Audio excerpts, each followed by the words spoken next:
Since childhood, the geography of Israel and Palestine has been burnt into our minds.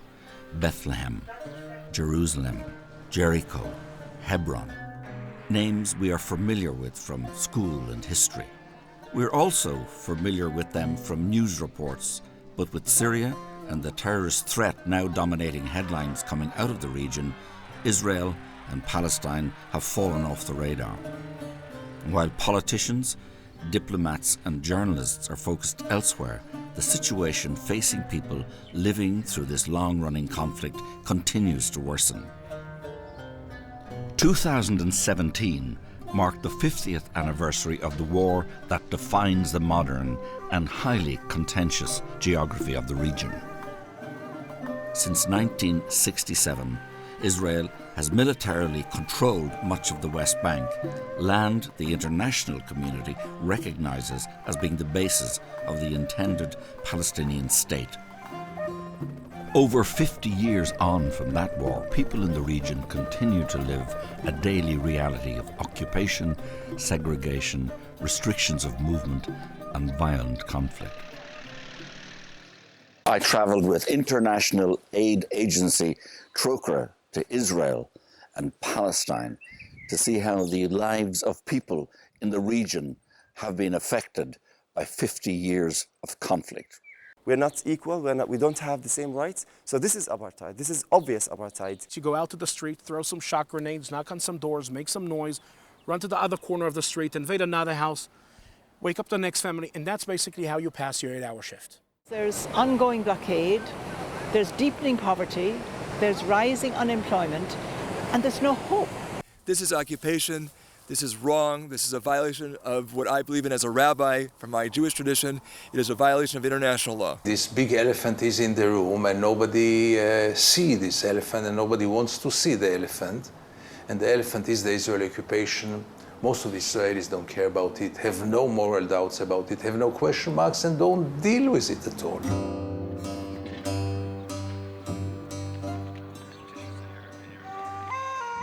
One of the oldest cities in the world, Jerusalem, is also one of the most contentious.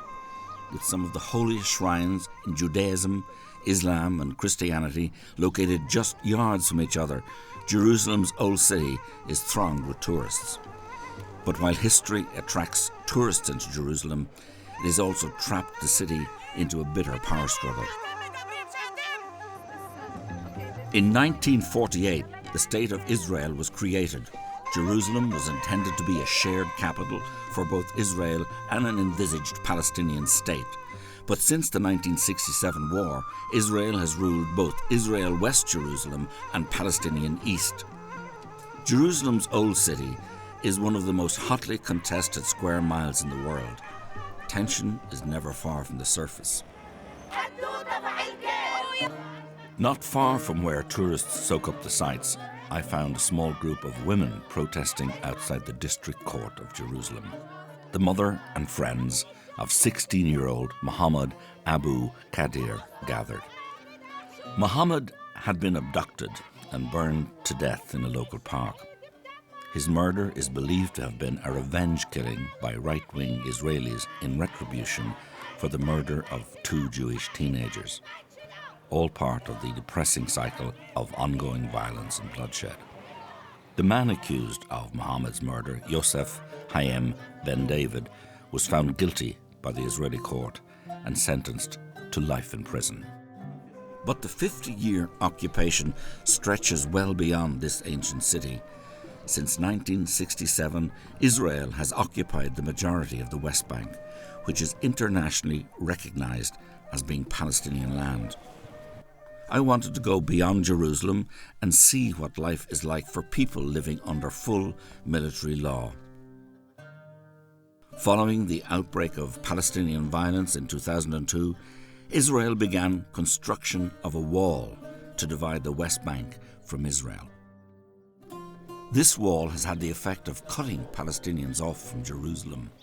In Bethlehem, I watched as thousands of Palestinians queued to get through the checkpoint which divides them from the city they view as their capital. I met Amin Jabreen, who owns a tea stand at the checkpoint. He explained to me that the people queuing were the lucky few who have been granted permits to cross into Jerusalem. My name's Amin Jibreen, my age 35. This is the main checkpoint in Bethlehem 300. The first man who come to this checkpoint every morning, me at 2 o'clock a.m. I come here to sell coffee and tea for the worker who cross to Jerusalem. Every day more than 6,000 to 7,000 workers cross this checkpoint. They work in Jerusalem. Most of the people, they work in construction.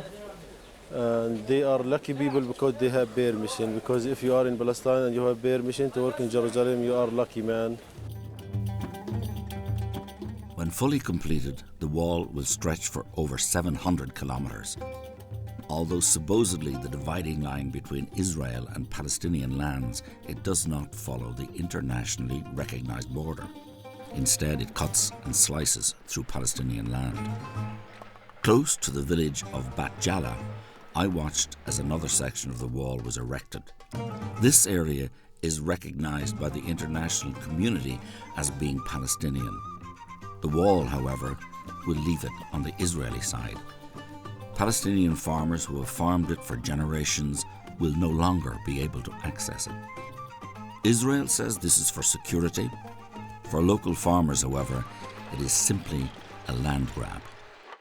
One day we just discovered that a lot of army and soldiers and Israelis coming here to uproot all the olive trees, and we are talking about an ancient olive trees, like 1400, since the Roman time. So we came to cover and to see what's happening, and we find out that the Israeli planning, or they start to implement a plan to separate this area and to confiscate this valley and to add it to, to Israel.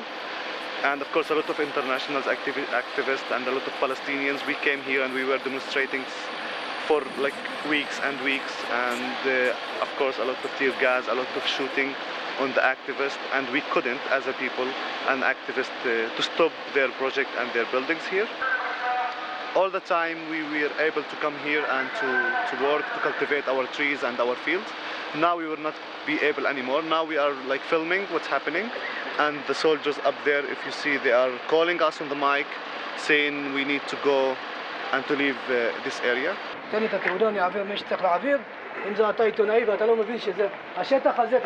he just said, yeah, just go behind the wall, which is just built now. And he said, this is Israel now, you can't be here anymore in our side. I told him, I've been here, maybe before you come here, and you know this area. I've been, coming here and work here in this valley since a lot of years. You don't know the valley, as much as I know it, and you can't just tell me, go out. He said, yeah, but this is orders, and I'm just, implementing the orders. The wall is just one way in which Israel is gradually confiscating Palestinian land. Throughout the West Bank, Israel continues a plantation project aimed at populating the area with its own citizens.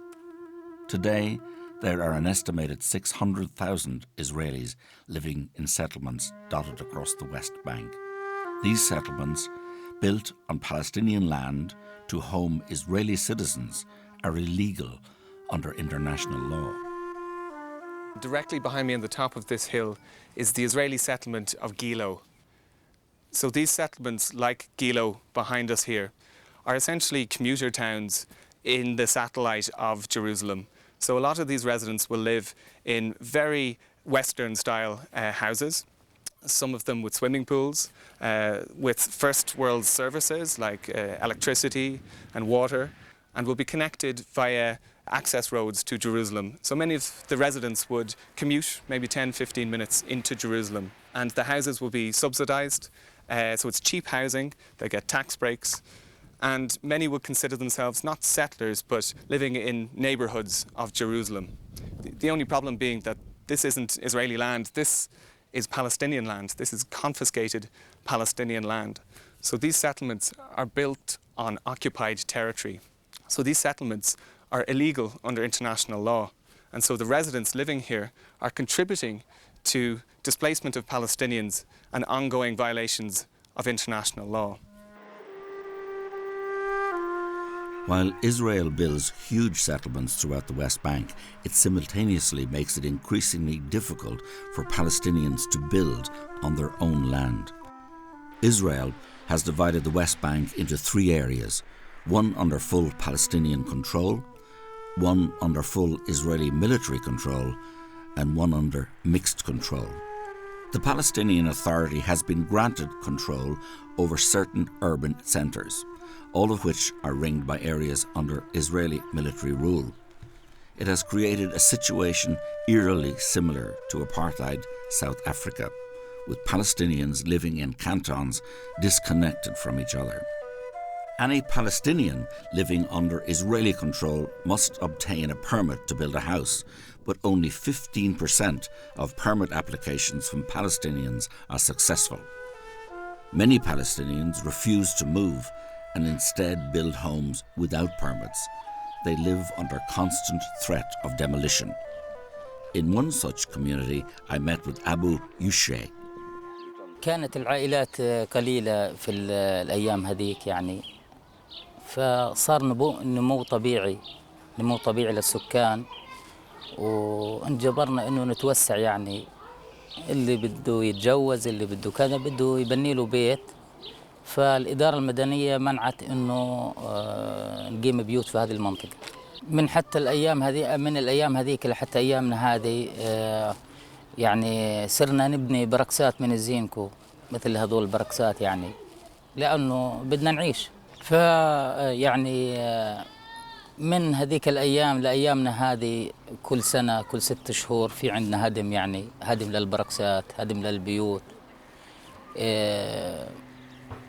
تضييق يعني من كل الاتجاهات من 4 اتجاهات هي مستوطنة على فكرة المستوطنة هي بال86 قامت بال86 الجدار من الجهة الجنوبية الشارع من الجهة الغربية وشارع من الجهة الشمالية فإحنا يعني سرنا في النص يعني تسكير ما يعلم فيه إلا رب العالمين مشاكل ثانية اللي بتتعلق بالسكان بالتجمع إنه يعني عدد كبير 90% من السكان بيسكنوا بصرفان من الزينكو وهذول الصرفان معاناة بالصيف حم وبالشتاء برد 35 بيت عندي 28 اختار. Mohammed's home was raided 2 years ago at 2 a.m.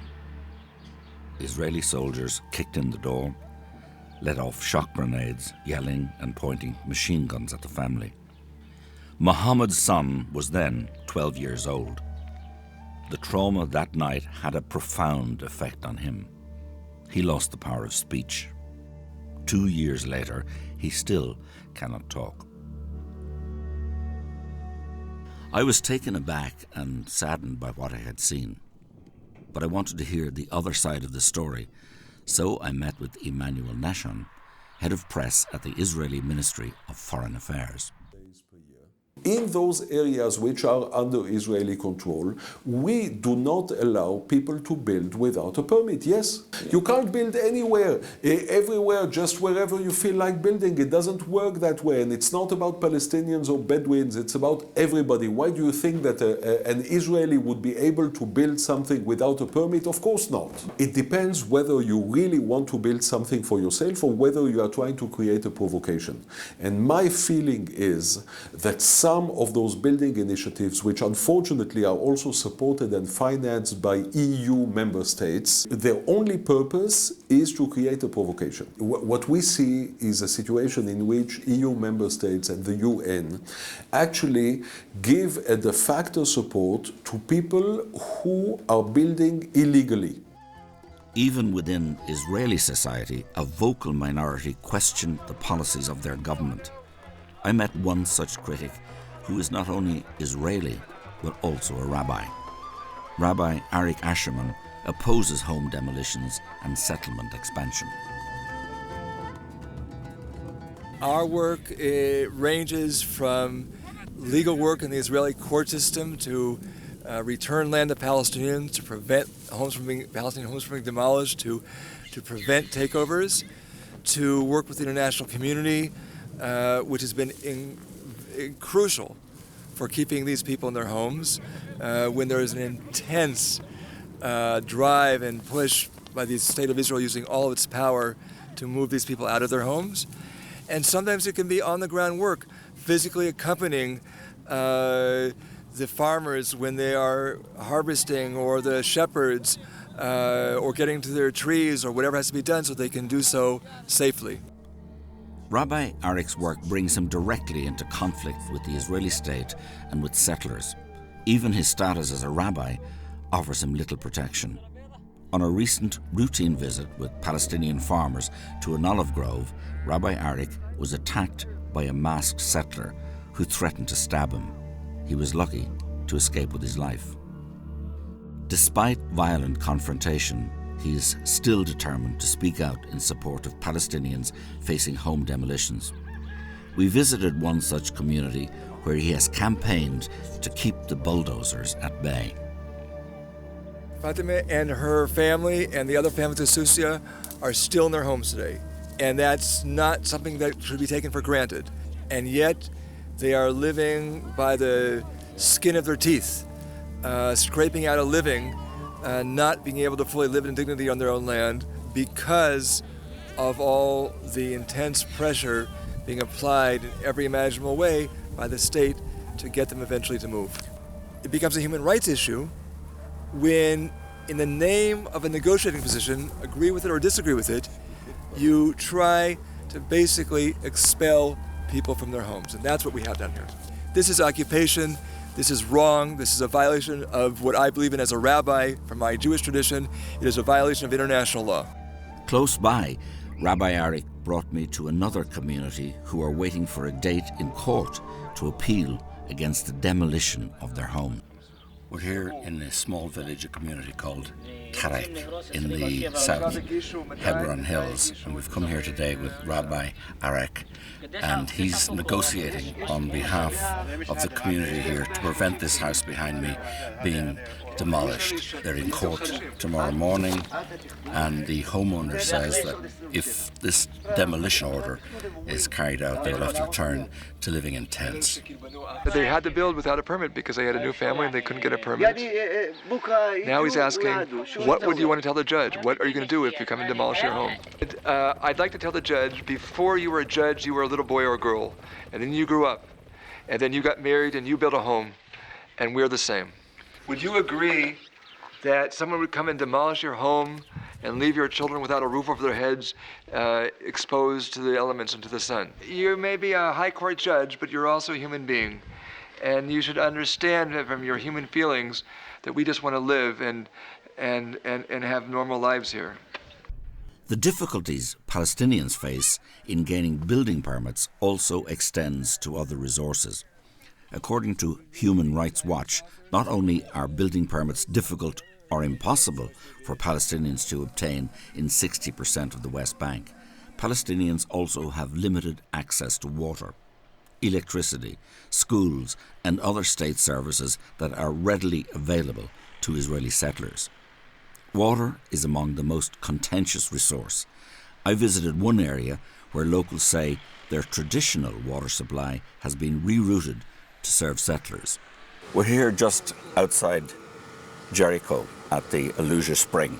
This, as you can see behind me, is a dry spring bed where before water flowed freely all year round. That is until 1967, when the Israelis came in here and built this pumping station behind. And now the pumping station pumps an enormous amount of water from here, depriving the local Palestinians of water for their agriculture, water for their homes, and it goes directly to the settlements. The Palestinians can get some of the water back, but they have to pay for it. The charge is hotly contested by the Israeli government. Israel does not steal water from the Palestinians, and we certainly do not stop the possibility of water coming to Palestinian towns and villages. We have the possibility to bring fresh water, which can be used for agricultural purposes, for industry purposes, and even for drinking, to Israelis and to Palestinians. We do not discriminate. The different treatment given to Israeli and Palestinians living in the West Bank shocked me. Even the legal system people live under is defined by their ethnicity. Israeli settlers living under civil law, while Palestinians are subjected to military law. But I'd seen nothing yet. If people in rural areas suffer discrimination, the city of Hebron takes it to a whole new level. Like Jerusalem, Hebron is claimed by both Israelis and Palestinians. Although located deep in the heart of the West Bank, Israeli settlers claim the city. To defend them, the Israeli military has shut off the historic centre of the city to Palestinians. We met Israeli writer Gideon Levy, whose weekly column for Haaretz newspaper often highlights human rights abuses in the West Bank.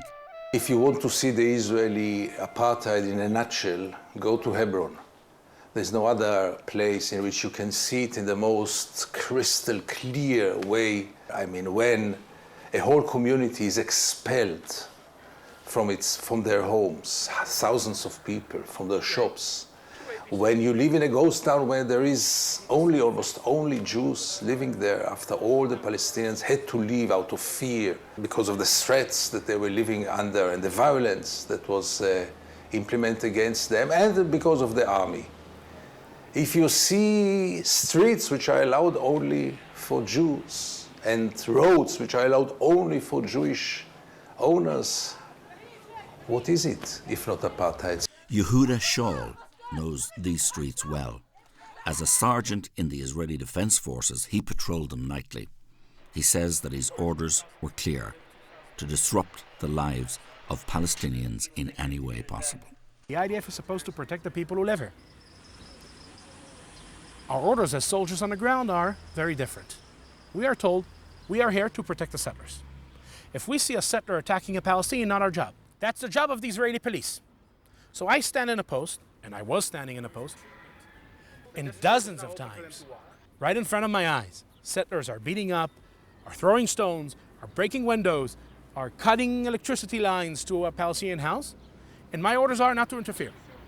The concept in the IDF is that if Palestinians will get the feeling that the Israeli army is all the time everywhere, they'll be afraid to attack. So what do you do to make them feel this way? You make your presence felt. In Hebron, you have 3 patrols, that's their job, to make their presence felt. You start your night shift patrol, 10 o'clock till 6 o'clock in the morning. You choose a random house, the officer, the sergeant who leads the patrol. I was the sergeant leading these patrols for a while, yeah? Bump into a house, wake up the family, men one side, women the other side, search the place. You can yourself imagine the dynamics, what happens when a military unit bumps into your house at 2 o'clock at night. Finish searching the place, you go out to the street, throw some shock grenades, knock on some doors, make some noise, run to the other corner of the street, invade another house, wake up the next family, and that's basically how you pass your 8-hour shift. My deputy company officer threw a tear gas canister on a Palestinian kid, 3-4 years old, in a balcony, eating watermelon, because he was collecting intelligence against us. Yeah, the guy was this size. He was having a competition with his radio guy whether who can fire a tear gas canister into a Palestinian home while the family is inside under curfew, cannot leave. A sergeant in my company killed a Palestinian young man with a rubber-coated bullet to his chin from around 10 meters away. Shaul's actions in Hebron eventually led to him questioning the Israeli military's presence in Hebron and throughout the West Bank. He went on to establish Breaking the Silence, an organization of former Israeli soldiers who now campaign against the occupation of Palestinian land. The turning point for me was towards the end of my service. I was based outside of Bethlehem, and I was suddenly able to see myself in the mirror. We basically started having these conversations about things we've done and seen. And the one thing we kept bumping into was the realization that people back home in Israel have no clue. You know, like our own society is sending us here to do the job, so to speak, without understanding what doing the job means. So we decided to bring Hebron to Tel Aviv. That was our slogan. Yeah, we wanted people back home to know what's going on. The Israeli occupation is not in the Israeli discourse. People know very little about the occupation. People don't know about the occupation, don't want to know about the occupation. Most of the Israelis have never been to the occupied territories, and they couldn't care less. And in June 1st, 2004, we opened a photo and video exhibit in Tel Aviv. We were 64 people from my unit. Our photos on the walls, our faces on the screen with video testimonies about what we've done. We became the story of the country for the week. If you would come to me 12 years ago when we started and tell me that today I'll be sitting here after about 1,100 soldiers broke their silence, I would probably laugh in your face. And there we are. After about 1,100 soldiers broke their silence, understood what they've done. Yeah, stood up in front of the mirror, saw himself in the mirror and took a stand and broke the silence. And their story is now up here in front of our society, demanding from us as a society to take responsibility. That's for me the most important thing. Today, Shaul works with the very Palestinian communities he once ruled over. Among them is Abel Rahman Samalia. My name is Abdurrahman, and I live in this house. This is my house. This is where I live. If a settler came to my house and attacked me in my house, if he went to the police station and said that I attacked him, by the law, I'm guilty until I prove the opposite. So by the law, I will go to jail. And they are innocent until not I prove the opposite, but the police proves the opposite. The Palestinians who are living here, they are all under the military law. The settlers who are living here, they are under the civilian law. We're not equal. We don't have the same rights. So this is apartheid. This is obvious apartheid. I live in Hebron in an area called Tel Rumeda. It's really, really hard and difficult to live next to the settlement. I was 10 years old when I started school here in this area. From 10 years until maybe 18, and it was the same, like it was all attacking. They attacked us physically, they throwing stones, they throwing dirty water, eggs, anything you imagine. They can do anything you imagine.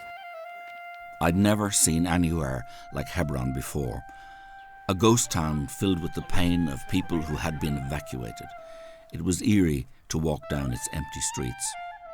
On one of the streets that is off limits to Palestinians, I met an Israeli settler who lives in the city.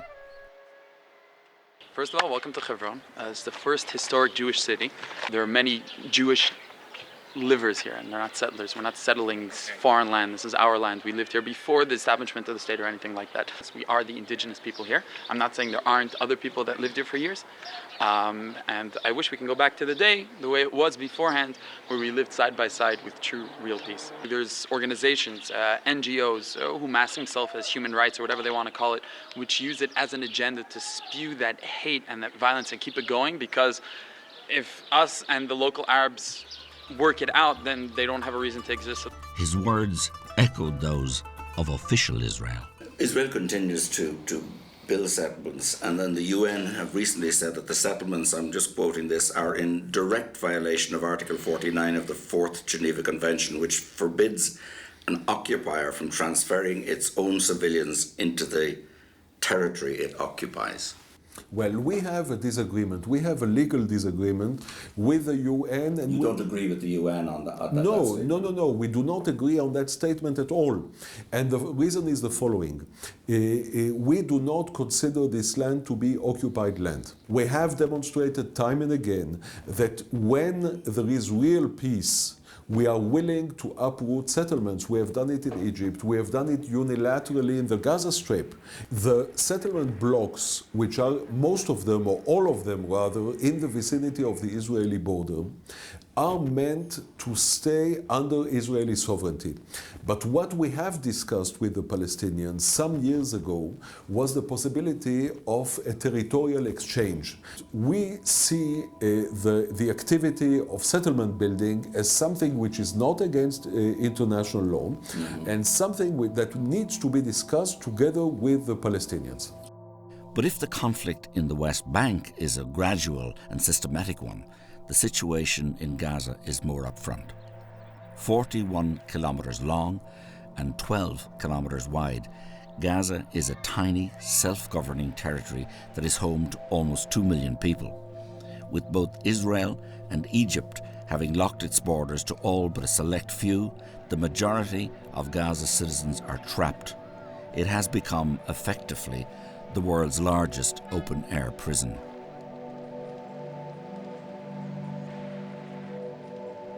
Not only are they denied access to the outside world, people in Gaza have to endure regular wars between Israel and the ruling Hamas government.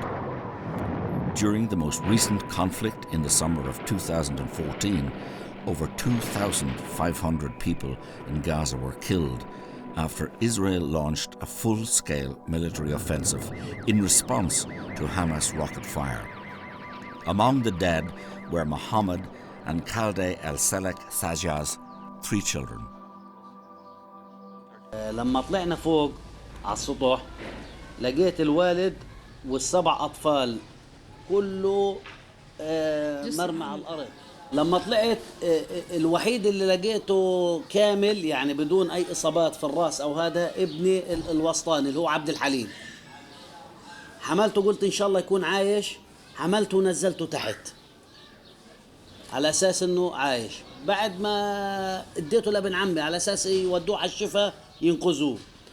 طلعت كمان مشوار تاني أخذت عبد العزيز كان راسه من هان مفتوح، حملته ونزلت فيه وديته لأخت مرتي. كان لسه في نفس بس حتى في حاجة من مخه وقعت وأنا بحمل فيه. وطلعت مشوار ثالث قلت بدي أجيب أمنية، ما شفتش الهراس، ما قدرتش. قلت خلص بس ينزلوها بأنزل أنا على ضليتنا على باب الدار استنى فيهم ينزلوهم عشان نودعهم من حاجة. لما جاء الإسعاف لقيت لما ضربوا البيت حسيته يعني الضربة عندنا في البيت. طلعت على الطابق الخامس، توقعت إني ألاقي إن أولادي عايشين، إنه أنقذهم يعني. توقعت ما يكونوش على السطح، يكونوا في الطابق اللي تحت شوية. طلعت فتحت هذا لقيت طلعت دغري على السطح، لقيت بقول لك حماية و7 أطفال كلهم اللي ملوش راس، اللي مستشهد على المطرح، كلهم يعني كانوا مستشهدين يعني جثث سامدة برق دم. لقيت أنا كل بس إني طالعة المنظر هذا كمان ما رجعتش بعد وعي إنه كان التصارف كله على أولادي. طلعت لقيت زوجي ما ياخد ابني الوسطاني، لقيتها ضلت البنت بتطلع ما لقيتلهاش راس. لما شفت منظر ما لهاش راس نزلت من غير وعي على الدرج. يعني مثلا بعد فجأة هيك بعد أسبوع أنا ليش ما رحتش على الشفا اللي أودع أولادي اللي قبل ما يروحوا يدفنوهم. يعني الواحد كان بغير وعيه، يمكن الواحد شوية شوية لبدأ يتأقلم يعني. وهذه يعني رضت ربنا والحمد لله. أمنية كان عمرها 8 سنين، عبد الحليم 5 سنين، عبد العزيز 3 سنين. Mohammed would also lose his leg in an attack minutes later as he was carrying a body to the ambulance. بقول لك بعد اسبوع انه اليهود اعتذروا انه احنا مش قاصدين دار السلام. لحقوق انه ندافع انه بدنا حقنا وزي كده حق اولادنا. لها بقول هم اصلا الصغار هذول هم كانوا يضربوا علينا قذائف صواريخ. ايش هذول الصغار هم بيعرفوا صواريخ ولا ايش؟ لا طبعا يعني عشان يحطوا اللوم على تعاوننا. It was very moving hearing these bereaved parents speak with such stoicism and dignity. Sadly, their story is far from unique.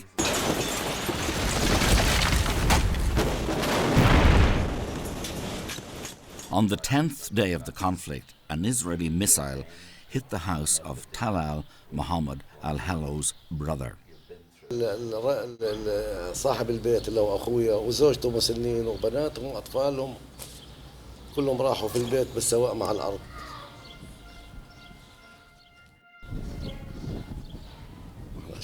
الحمد لله هذا قدرنا. هذا ما قتلته القوات الجيش الإسرائيلي. أطفال عمره 6 شهور سنة وسنتين، الأب والأم، ولا واحد فيهم في مقاومة، ولا واحد فيهم عسكري، ولا واحد فيهم لا حماس، ولا فيهم فتح، ولا في جندي، ولا في أي علاقة بهذا الشغل. قتلوا أطفال ونساء. Layla al-Hello lost her daughter during the war. طول الليل هي بتراسلني تسأل عن يما كيف انتوا؟ اقولها يما احنا بخير الحمد لله رب العالمين. طول الليل لحد اول الليل وهي بتسأل علي تطمن علينا، اقولها يا الحمد لله بخير لحد تقريبا الساعة 3 إلى 5 بالضبط. آخر مكالمة إلها كلمتني إياها، آخر مكالمة إلها كانت الساعة 3 إلى 5. ساعتها بعد تقريبا 3 إلى 5 وقع الدار على البيت عليهم. صرت أرن عليها جوالها يرن بس هي ما فيش حد. صار ابني يطلع من الشباك يشوف لقت بيته بالكوم تراب. Israel maintains that these wars are the inevitable result of Hamas aggression. There is no doubt that Hamas and other militant groups are guilty of war crimes by indiscriminately firing rockets into Israel. Human rights groups and the international community point to the disproportionate response of Israel. During the 2014 conflict, approximately 1,500 Palestinian civilians were killed in Gaza, compared with 6 Israelis.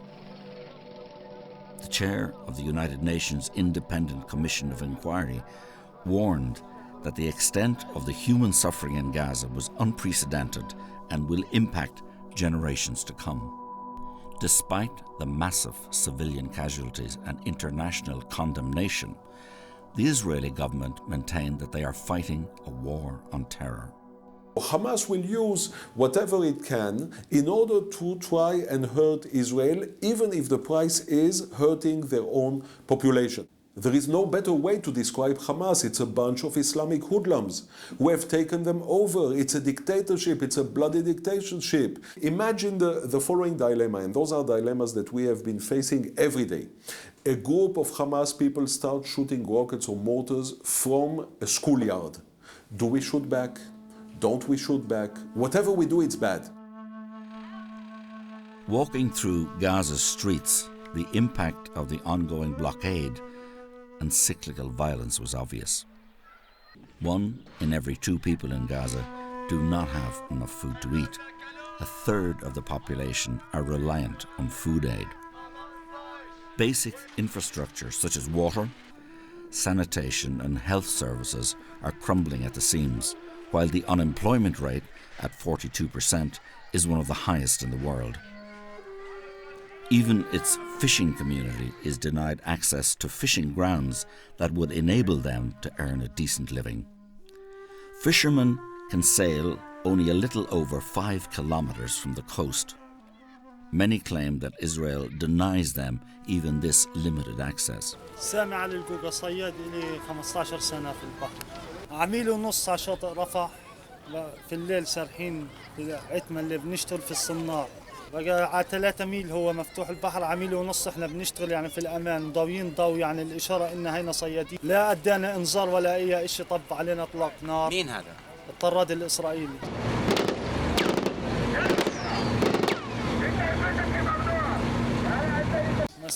ضب علينا اطلاق نار، مش عارفين وين نروح في الميه، احنا مش عارفين وين بدنا نشرب، مش عارفين وين نشرب. دمر الحسكة نهائي، ضرب الحسكة أول فجار نهائي. totally destroyed by a rocket. وصار يضرب علينا مباشر إطلاق قذائف نص ساعة وهو يضرب علينا يعني بدون رحمة ولا بدون رأفة ولا بأي شيء. وانتهيت أنا يعني الصياد بده 2 أنا بإيد واحدة بنفعش. طبعا دخلت أنا جوا البحر لاصطاد طبعا السمك ولا أطعم العيال يعني العيال، وانا يعني هذه رزقتي يعني ما فيش لي غير هالرزق، يعني فيش بديل غير هالرزق. فكنا احنا على الحسكه المجداف، فاجونا طبعا الزوارق الاسرائيليه، ومسكونا ووقفونا. طبعا وقفنا احنا، فقال لنا اشلحوا وعيكم وشلحنا الملابس اللي علينا، اخذونا عملنا سدوده، لقيت من سدوده من جوا، حطونا في غرفه واحنا قاعدين في الغرفه. طبعا اجى علينا تقريبا ما يعادل تقريبا من 7 إلى 8 جنود.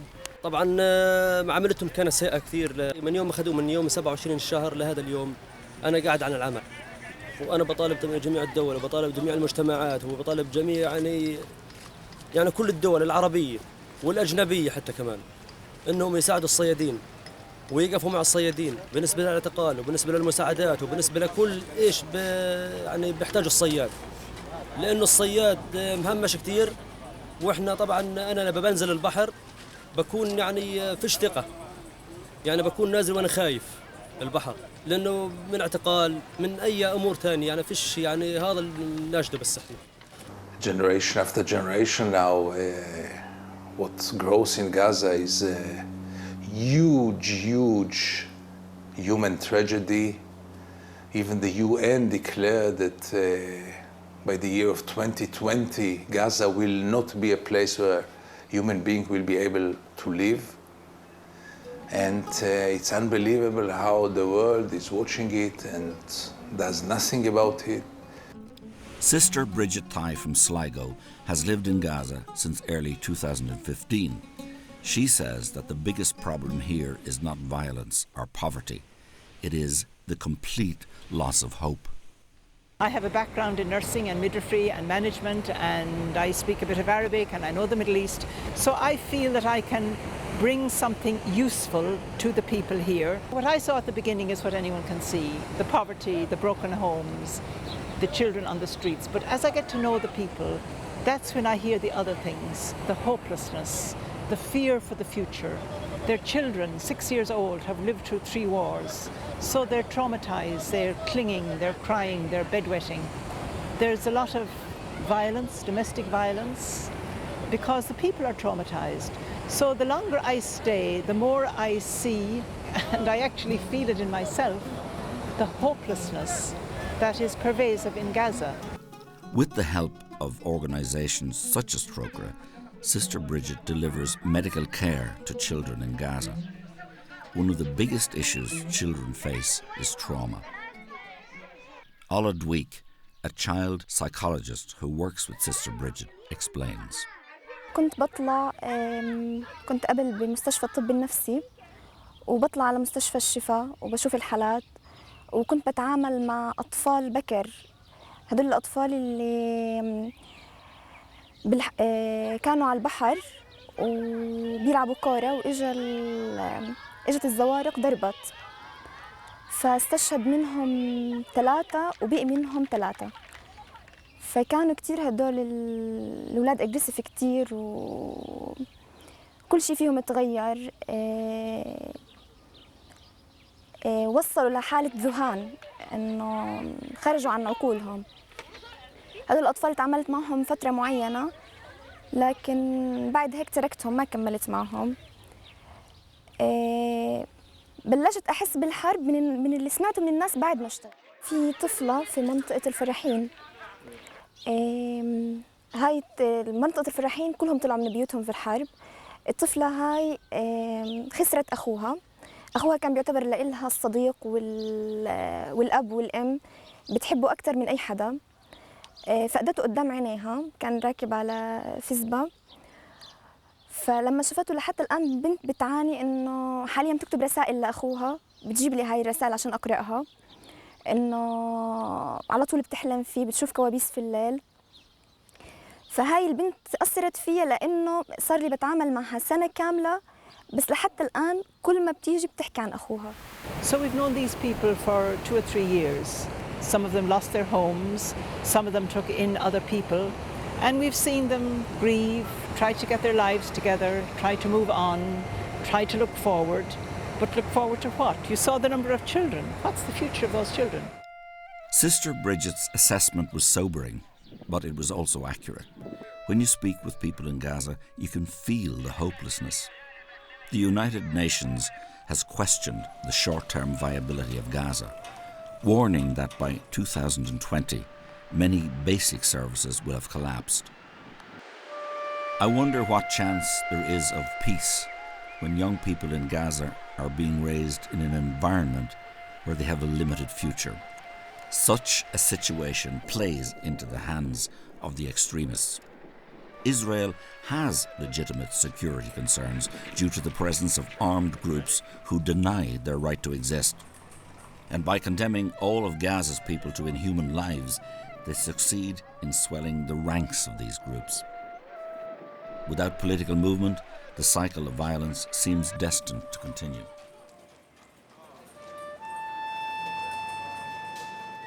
I've just spent 2 days in Gaza, an extraordinary experience. I'm here in a caged area between Gaza and Israel. It's no man's land.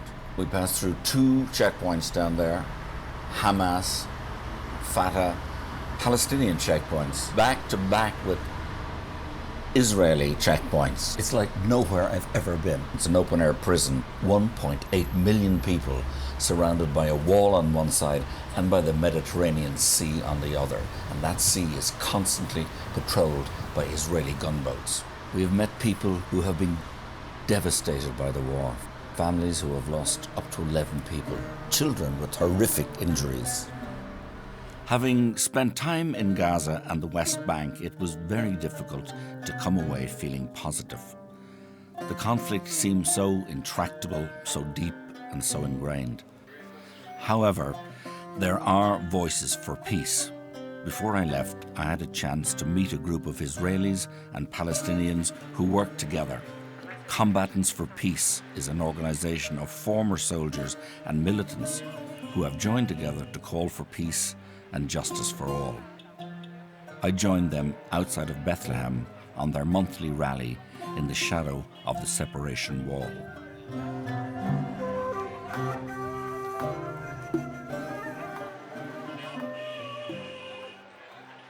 Combatants for Peace, which is a joint organization of Israeli and Palestinian who took part in the circle of violence, which means Israelis who participated in the army, a Palestinian who sat in the Israeli jail and said, we are not longer willing to continue the violence, the circle of violence. We don't want our children to live in this kind of environment, and we're willing to do something today in order to ensure that our children will have a better chance to live here.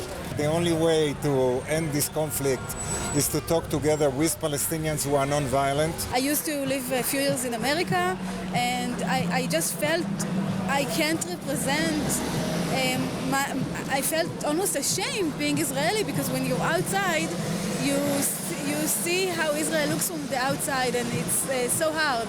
So when I came back, I became more active in the issue of occupation, because I feel that when we're here, we have to do what we can to change this. During my short time in Israel and Palestine, I met several Israelis who shared the view that the time has come to end the occupation and deliver a lasting peace. These activists remain a minority voice, but there are signs that their numbers are growing. In April 2017, 2 former heads of Israel's powerful domestic intelligence service claimed that the ongoing occupation was destroying Israeli society.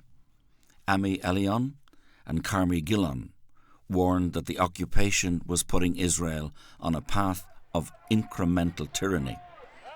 It is a view shared by Dov Kennan, a member of parliament who has gone as far as accusing his own country of engaging in ethnic cleansing. The problem in Israel is not that people so much like the current situation. The most important problem is that most Israelis do not see an alternative. Most Israelis, in principle, were willing to have a 2-state solution, to have an independent Palestinian state alongside Israel. The problem is that the right wing in Israel succeeded to persuade the majority of Israelis that this solution is not possible. The current situation is not a frozen situation. It is a deteriorating situation. And the fact that occupation is continuing, and the fact that many people, Palestinians and Israelis alike, are losing hope, this is, by itself very, very dangerous, because people without hope can do very, very bad things.